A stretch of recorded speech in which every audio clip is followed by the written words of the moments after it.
دغه خپرونه د کلینیک دکتر زلمی خان احمدزی متخصص بین المللی جلدی و زیبایی صورت لخوا بسم الله الرحمن الرحیم د ژوندون نړیوال تلویزیون ګران لیدونکو سلامونه او ښې چارې. خوشحاله یم چې زه ډاکټر سیدجان قایزاده د روغ رنځور خپرونې په وړاندې کولو سره ستاسو په درانه خدمت کې حاضر یم. ګران لیدونکو، نننۍ خپرونه مو د بریسلوسیس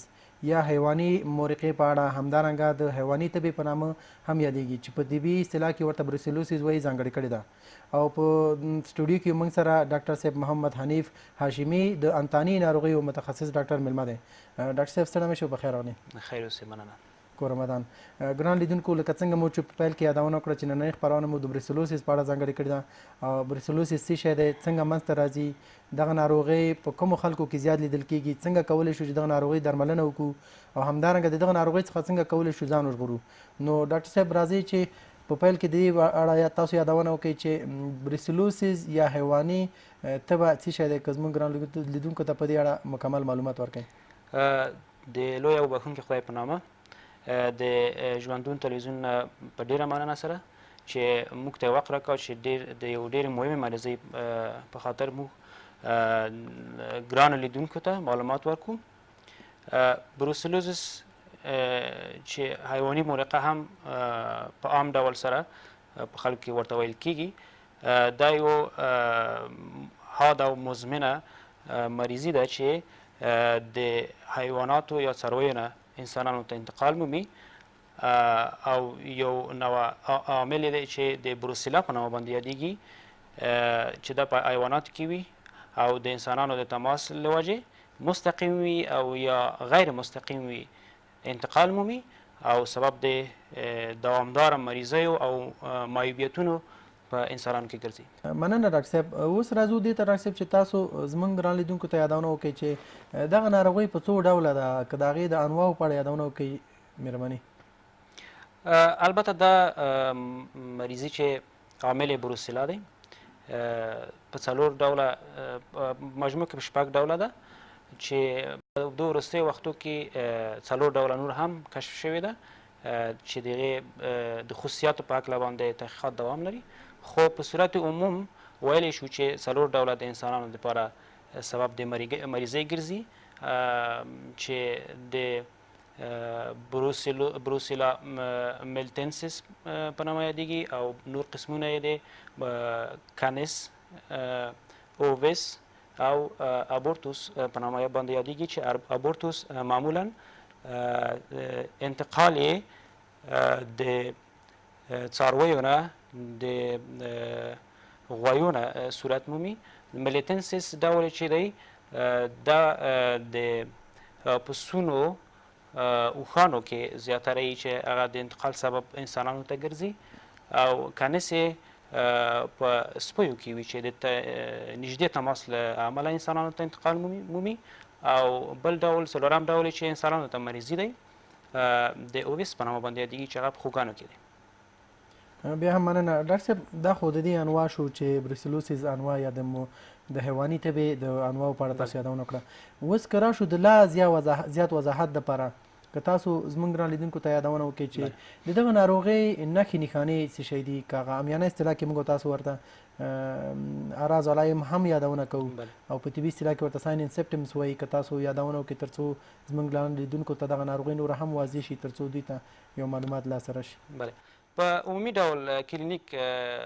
نښې او نښانې د دې مرض په انسانانو کې کیدای شي چې یو غیر وصفي تبه وي. غیر وصفي په دې معنی چې تبه کیدای شي چې یو تموجي یا اندولنت په طبي اصطلاح ورته ویل کېږي په انسانانو کې سبب شي. یعنی په کوم شکل که تاسو لږ وضاحت ورکړئ په دغه برخه کې؟ اندولنت یعنی تموجي، کله یعنی یو شکل دی تموج، یعنی بعض حالاتو کې کیدای شي چې د موج په شکل وي، موج په شکل کې وي، کله پیدا شي او کله هم نه وي په مریضانو کې. یعنی په دې معنی کیدای شي چې تبه د یوې هفتې نه تر څو هفتو پورې دوام ومومي، او بیا تبه د 2 یا 3 هفتو لپاره نه وي. یا داسې هم کیدلی شي چې تبه په یوه ورځ کې په سهار کې تبه نه وي د ناروغ، ولې په غرمه کې او په ماښام کې ناروغانو ته تبه پیدا شي چې د یو غیر وصفي ډول دی او نور کیدای شي چې په انسانانو کې دا مریضي سبب د درد اعضاو وګرځي لکه د ملې درد د مفاصلو درد لکه زنګانونو درد او همچنان کیدلی شي چې یو دائمی کسالت یا خستگی په اصطلاح طبي مایلجیا ورته ویل کیږي په انسانانو کې سبب وګرځي او همداراز بې اشتهایي یا د اشتها کموالی د وزن د لاسه ورکول هم په دغه مریضي کې ډېر رول لري او کیدای شي چې موږ ووایو چې د اعراضو او علایمو او نښانو څخه دا شمیرلی شو دا شی خو په مجموع کې دا مریضي سبب د یو دایمي کسالت په ناروغانو کې ګرځي چې بیا په تشخیص کې به موږ په دې باره کې بیا خبرې په باره کوو. مننه ډاکټر صاحب. اوس لکه څنګه چې ډاکټر صاحب تاسو په پیل کې یادونه وکړه چې د دغه ناروغۍ عمده لامل یو بکتریا ده او دغه بکتریا انسان ته انتقالیږي، که تاسو د دغه بکتریا یا د دغه میکروب په اړه د یادونه وکړئ چې دغه میکروب اول چیرته وي او بیا څنګه انسان دې سره مخامخ کیږي او څنګه انسان ته دغه میکروب ور انتقالیږي تر څو په دوی کې د ناروغۍ لامل ګرځي، که تاسو د دوی د انتقال د لارو په اړه یادونه وکړئ او په عمومي ډول سره دا میکروب چیرته وي چې زموږ ګران لیدونکي په دې هم پوه شي. څرنګه چې ما مخکې هم عرض وکړ دا مریضي د څارویو او انسانانو ګډه ناروغي ده، یعنې په انسانانو کې هم سبب د مریضي ګرځي او په څارویو کې هم. په صورت موږ په درې ډوله هم په انسانانو کې د څارویو نه انتقال مومي چې دا د بروسیلا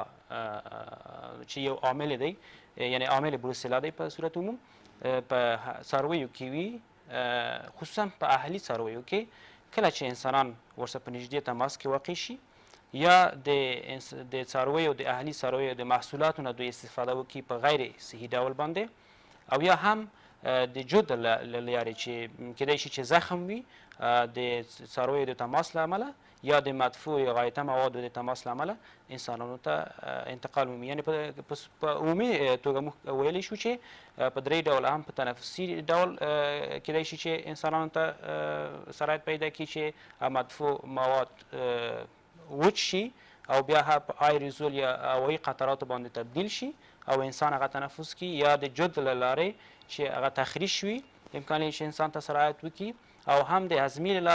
لارې چې زیاتره په شیدو کې چې غیر پاستوریزه یا غیر تعقیم وي، او یا هم په غوښو کې چې هغه صحیح یعنې پخې نشي، یعنې هضمي له لارې هم انسانانو ته انتقال مومي. بیا هم مننه ډاکټر صاحب. که لږ تاسو رڼا واچوئ په دې باندې چې د لاملونو او همدارنګه مساعد کوونکي فکتورونه دې دپاره چې شی دي، که په دې اړه یادونه وکړئ، او همدارنګه دغه میکروب که د انسان وجود ته داخلیږي بیا انسان کومه برخې ته ځي او د هغې څخه په حساب انسان ته دغه ناروغي پیدا کیږي، په دې هم که یادونه وکړئ. بله، عمده مساعد کوونکي فکتورونه دي کولی شو خصوصا په افغانستان کې د 3 لسیزو جنګ له امله زیاتره په کلیو او باندو کې هغه د پاستوریزه یا تعقیم پروسې سرته نه رسیږي، یعنې په څارویو د ساتلو په ارتباط باندې چې دایم زیاتره میندې په افغانستان کې په دې لکه هغه کومې شیدې یا قیماق او پنیر او بل شی چې حاصلات چې لاسته راځي، د شیدو له لارې لاسته راځي چې هغه یعنې تعقیم شوي نه، یعنې زیاتره انتقال مومي، چې دا زیاتره په څرنګه چې ما مخکې وویل په میندو کې زیاتې واقع کېږي، ځکه چې دوی زیاتره په څارویو سره په کورونو کې په تماس کې دي. په بخښنې سره دغه بحث ته بیرته راګرځو، یوه لنډه دمه لرو. ګران لیدونکو، یوه لنډه دمه لرو په دې هیله چې د خپرونې تر پایه مو ملتیا وکړئ.